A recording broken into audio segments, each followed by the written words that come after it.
श्री स्वामी समर्थ. नमस्कार मंडळी. तर मंडळी, प्रत्येक स्वामी भक्ताची अशी इच्छा असते की आपण स्वामींची कुठली ना कुठली सेवा एकदा तरी करावी. म्हणजे 8 दिवसातून म्हणा किंवा महिन्यातून म्हणावा, आपल्या हातून स्वामींची कुठली ना कुठली सेवा करावी.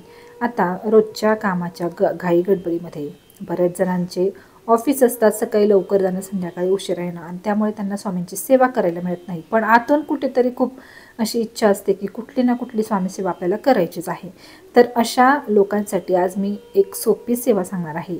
ही सेवा फक्त 8 दिवसातून तुम्हाला एकदा करायची आहे आणि त्या सेवेचे अनुभव तुम्हाला अगदी दुसऱ्या आठवड्यापासूनच यायला सुरुवात होईल. अगदी तुमच्या आयुष्यामध्ये कसल्याही प्रकारच्या अडीअडचणी असल्या, कारण स्वतः मी त्याच्यातून जाते किंवा या अगोदरसुद्धा गेलेली आहे. अडचणी या संपत नाहीत. असं नाही की स्वामी सेवा आपण करायला सुरुवात केली आणि अडचणी गायब झाल्या किंवा संपून गेल्या. अडचणी येतच राहतात, परंतु स्वामी सेवेच्या प्रभावामुळे त्या अडचणींचा प्रभाव हा कमी होत असतो. ते प्रॉब्लेम्स आपल्या सेवेपुढे टिकत नाहीत. म्हणजे आपल्याला कुठला ना कुठला जो मार्ग आहे ना, तर तो स्वामी आपोआप दाखवतात आपल्याला. काही ना काही मार्ग, म्हणजे असं म्हणतात ना की देवाने एक दरवाजा बंद करण्यापूर्वी दुसरा दरवाजा आपल्यासाठी ऑलरेडी उघडून ठेवलेला असतो. त्यामुळे कुठलंही संकट आयुष्यामध्ये येऊ द्या, कितीही मोठा प्रॉब्लेम तुमच्या आयुष्यामध्ये येऊ द्या, सगळं चांगलं चालू आहे आणि अचानक कुठेतरी म्हणतात ना की भगदाड पडलं किंवा अचानक कुठेतरी काही प्रॉब्लेम आला, तर मात्र तुम्हाला घाबरून न जाता स्वामींची सेवा चालू करायची आहे. त्याचबरोबर तुम्ही तुमचं कुठलंही जे काम करत असाल त्यामध्ये सातत्य ठेवायचं आहे. कुठल्याही प्रकारे तुम्हाला खचायचं नाही.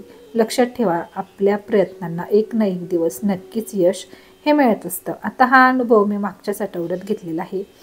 बऱ्यापैकी मोठ्या प्रॉब्लेममध्ये म्हणजे होतो आम्ही, किंवा मी म्हटलं तरी चालेल.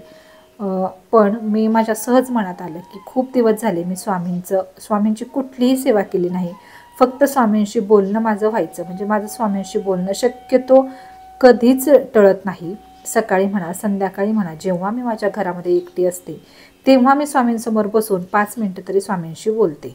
आता ते काय बोलते, कसं बोलते, हे आपल्या ह्याच्यावरती असतं की आपण स्वामींशी काय बोलतो.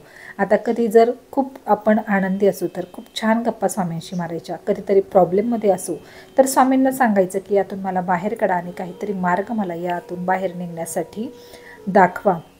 तर मी स्वामींशी बोलत असते. पण मग मी विचार केला की नाही, मी स्वामींची कुठलीही सेवा केलेली नाही आणि हे प्रॉब्लेम्स माझ्या आयुष्यामध्ये वाढतच चाललेले आहेत. त्यामुळे अचानकच माझ्या मनात आलं. त्यामुळे मी ही जी सेवा आहे ना, ही करायला सुरुवात केली. तर गुरुवारपासून मी या सेवेला प्रारंभ केलेला आहे. प्रत्येक गुरुवारी आता माझी ही सेवा कंटिन्यू राहणार आहे. एखाद्या वेळी काही प्रॉब्लेम आला तर मात्र ती गॅप पडेल आणि परत पुढच्या गुरुवारी मात्र ही सेवा चालू राहणार आहे. तर मंडळी, 100% तुम्हाला सांगते, तुम्ही जर ही सेवा अगदी मनापासून केली तर तुमच्यासुद्धा आयुष्याचं सोनं होईल. खूपच प्रभावी सेवा आहे. आता प्रत्येकाच्या आयुष्यामध्ये प्रॉब्लेम, संकटही असतातच. कोणाचा व्यक्ती नाही त्याच्या आयुष्यामध्ये आजारपण नाही, प्रॉब्लेम नाही, संकट नाही, येतच राहतात. एकामागून एक संकटाचं कामच आहे. सुखामागून दुःख हे येतच राहतं.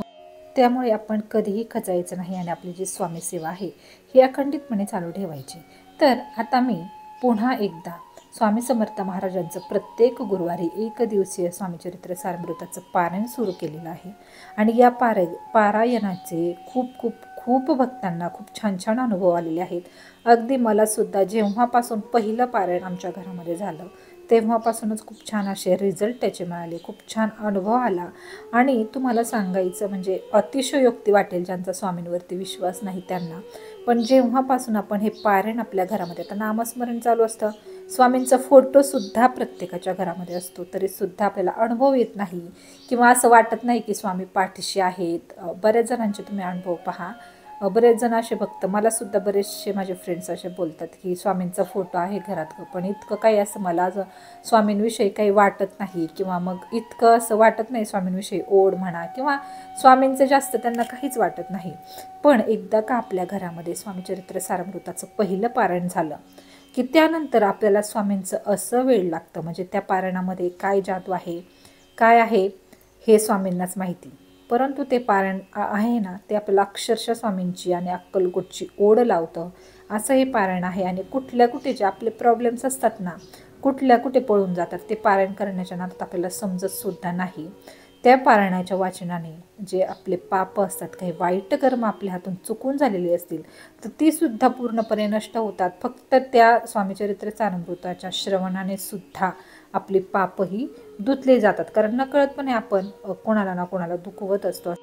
तर तुम्हाला सुद्धा म्हणजे अनुभव येईल जेव्हापासून तुमच्या घरामध्ये स्वामीचरित्र सारामृत तुम्ही पहिलं पारायण कराल तर त्यानंतर तुम्हाला एक अशी अदृश्य अद्भुत अशी शक्ती तुमच्या घरामध्ये आहे असं तुम्हाला अनुभव यायला सुरुवात होईल. म्हणजे तुम्हाला तुमच्या घरामध्ये एकटं असताना सुद्धा एकटं वाटणार नाही, सतत स्वामी तुमच्यासोबत आहे असं वाटेल. हा अनुभव मी वेळोवेळी घेतलेला आहे. तुम्ही सुद्धा नक्की घ्याल. तुम्हाला जर स्वामींची ही सेवा करायची असेल ना तर एकदा नक्की करा. आणि खरं सांगते 100% या सेवेचे रिझल्ट आहेत. खूप छान घरामधलं वातावरण होतं. घरामध्ये म्हणजे अगदी मुलांच्या स्वभावापासून तुमच्या पतीचा सुद्धा स्वभाव जर चिडचिडा असेल, रागीट असेल तर सगळ्या गोष्टींमध्ये खूप छान फरक पडतो. व्यवसाय असो, नोकरी असो, सगळ्या गोष्टी आपल्या मनासारख्या होत असतात. त्यामुळे नक्की ही एकदा सेवा प्रत्येक गुरुवारी करून पहा. खचलेल्या मनाला उभारी देणारी ही सेवा आपल्या आयुष्याचं सोनं करून टाकते. आणि स्वामींचा तुम्हाला खरा अनुभव घ्यायचा असेल तर प्रत्येक गुरुवारी थोडासा वेळ काढून स्वामींची ही सेवा करा. अगदी संध्याकाळी तुम्ही सकाळी वेळ नसेल तर 5 ते 6 नंतर सुद्धा ही सेवा केली, अगदी 1-1.5 तासांमध्ये ही सेवा होऊन जाते. आपली वाचन आपलं होऊन जातं. स्वामीचरित्र सारामृताचं 1 दिवसीय पारायण ही स्वामींची सेवा करून पहा आणि नक्कीच तुम्हाला स्वामींचे अनुभव आल्याशिवाय राहणार नाही. खरं तर मी नेहमीच स्वामीचरित्र सारामृताचं पारायण करत असते, पण हल्ली जरा आजारपणामुळे माझं गॅप पडत होता आणि अचानक मी ते केलं आणि इतकं छान घरामधलं वातावरण झालं. खूप वेगळं असं वातावरण बनलं होतं आणि खूप छान अनुभव मला या 1 दिवसाच्या सेवेने दिलेले आहेत.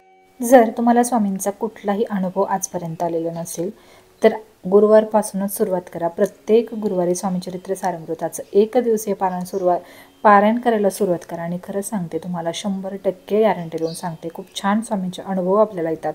काही अडचणी आपल्या आयुष्यामध्ये असतील तर त्या दूर व्हायला मदत होते. स्वामी आपल्याला त्यातून बाहेर निघण्यासाठी मार्ग दाखवतात. फक्त स्वामींची सेवा जी आहे ना ती अखंडितपणे चालू ठेवा. पूर्ण श्रद्धेने स्वामींची सेवा करा. काही तुमचं अडत असेल, काही प्रॉब्लेम, कितीही मोठा प्रॉब्लेम असेल तर स्वामींसमोर बसून स्वामींना तो सांगा. त्या प्रॉब्लेममधून बाहेर निघण्यासाठी स्वामींना प्रार्थना करा, मार्ग दाखवण्यासाठी प्रार्थना करा. नक्कीच स्वामी आपली प्रार्थना ऐकतात आणि आपल्याला त्यातून नक्की बाहेर काढतात. आयुष्यात येणाऱ्या संकटांना कधीही घाबरू नका. स्वामीचरित्र सारामृतामध्ये इतकी ताकद आहे ना की अगदी कितीही मोठं संकट असू दे त्यातून आपण बाहेर पडतोच आणि स्वामी आपल्याला कुठल्या ना कुठल्या रूपामध्ये येऊन त्यावरती मार्ग हा दाखवत असतात. स्वामींवरती विश्वास ठेवा आणि गुरुवारपासूनच आपल्या या स्वामींच्या सेवेला सुरुवात करा. अगदी तुम्हाला रोजची नित्य सेवा जमत नसेल तर प्रत्येक गुरुवारी आवर्जून 1 तास वेळ काढून ही स्वामींची सेवा करा. विशेष मांडणी नाही केली तरी चालेल. आता माझ्याकडे मी गृहिणी असल्यामुळे संध्याकाळी बऱ्यापैकी वेळ असतो मुलं ट्युशनला गेल्यानंतर, त्यामुळे मी छान सगळी तयारी करूनच पूजा करत असते. पण अगदी तुमच्याकडे वेळ नसेल तर फक्त तुम्ही दिवा लावून नैवेद्य दाखवून वाचन जरी केलं तरीसुद्धा काहीच हरकत नाही. दिवा लावून वाचायचं, छान नैवेद्य दाखवायचं आणि त्यानंतरच तुम्ही भोजन करायचं. तर ही सेवा नक्की करून पहा आणि स्वामींचे अनुभव नक्की घ्या. श्री स्वामी समर्थ.